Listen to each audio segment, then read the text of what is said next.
how the first unit of prayer looks like. So everything that we have covered so far, you can see on the screen here. What I will do is I will also put it in the video description, and each episode also has it in its description or comment, transliteration that you can copy paste in your own notes. And yeah, perhaps at the end we'll provide like a document. Well, you have it in the picture format in the PDF that I've linked, and maybe we'll provide like a text document or something like that, or a screenshot that you can use on your phone. Yeah, so this is something that I'll put it in the description so you can use it however you like it, and then you can also edit it. So if you want to use its different letter or syllable to help you with the pronunciation, you can do that. Okay, so now we'll take a look at what a unit of prayer looks like. So let me just make it full screen. Okay, so this is the PDF that we have been using.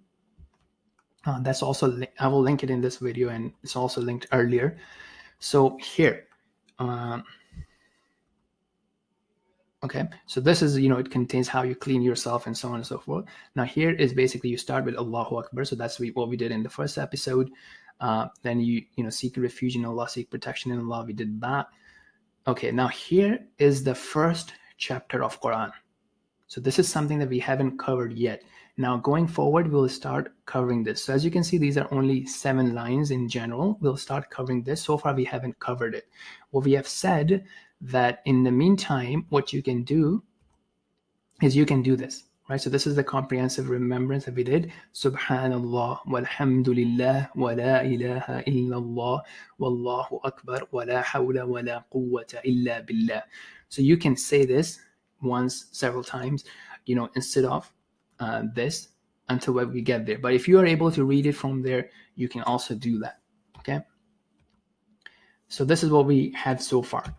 And then we said that, okay, this is how you would go. You say Allahu Akbar, you would go in bowing, and then we covered what you say in the bowing position, then what you say when you're rising up from bowing, and what do you say when you are standing in the, as you risen up from the bowing and then you're standing. This is what you say.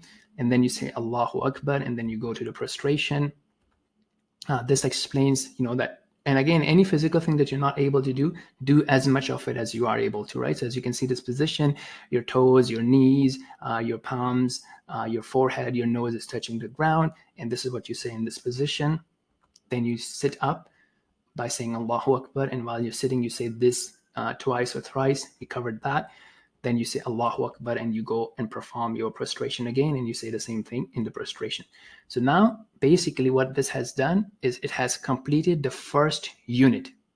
So the unit is also called Rakah in Arabic. This comes from the word ruku, which is bowing. So in each unit you have one bowing. So that's where it comes from. But again, you can call it a unit, you can call it a rakah. If you understand, the workout mentality, you can call it a rap. So this is a rap. Each prayer is built of a number of raps that we will take a look at now. Okay, so as we go, and this is stuff that we will learn later, right? So now this is basically, again, this is what they've said, that look, when you're sitting in that position as it covers, then you would say this thing until you learn this. So this is something that we'll cover later on in the series. So I hope that's clear. When do we say this thing? Is after your second rep. Okay, you are sitting down, you will say this, which is number 13, instead of 13 advance. Okay, I hope that's clear. Okay, so now let's take a look at this. Look, so the morning prayer, which is called Fajr, has 2 units. So we have covered one, then you'll stand up and you'll perform the second one, and then you will perform the step of completing the prayer. Okay, the completing the prayer, as it says, follow steps on page 28, is this, right? So as you're sitting, 28, right? So let me show you that actually. Whenever it says completing a prayer, you go to page 28 right here.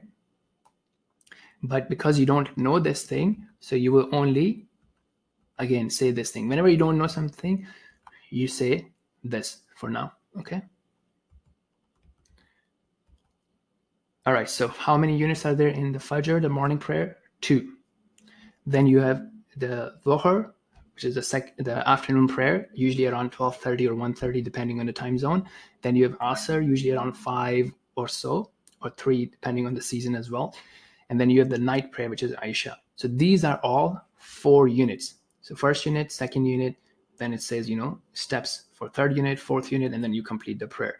For Maghrib, which is a sunset prayer, is 3 units. Okay, so 1, 2, 3.